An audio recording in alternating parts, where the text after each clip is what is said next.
Біздің істеген бамперлер бар ғой, Дамелия сияқты ғой. Қалай сонда? Сынбайды ғой, сынбайды.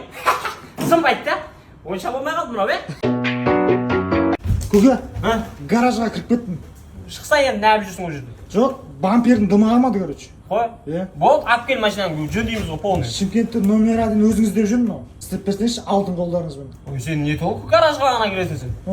Көткеде жақсы кіріп жатсың ғой. Ей, жаңағыдай байдың қатындар келсе солармен бажылдасып ұрыспа сен дейді. Не айтса да иә дей берсей, ақымақ қой олар дейді. Байдың қатындары ғой. Ана байларда ақша беріп отырып, ақымақ бәрі солардың ақымақ қой. Дұрыс па? Істей беру керек иә деп. Қалай енді амансың ба, жағдай қалай? Сен соның күйеуім ғой мен. Қой. Вот, көрдің ба міне, ей. Нені? Көрсең сразу ай күйеу деп айтпайсың ба, позор болып қалдық қой. Енем мал болып қалдық ай мынау.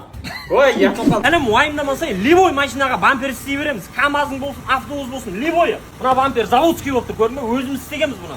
Бастықтың машинасы ғой, тегін істеп берді. Өзі бір жағымсыз адам анау ше. Мынадай наклейкеге дейін жабыстырып алдық, мына қара. Бампер ауто Шымкент, көрдің бе? Зор екен. Ана бастық енді өте бір жағымсыз, мына терезе ашықты. Ей, алтын бас екен мотор. Жұмыс іздей бер болды. Жайша? Жұмыстан шықтық болды, ана бәріне естіді ғана. Жардай болып отыр ғой, мына айтпадың оны, адам жынына тиіп. Бас екен.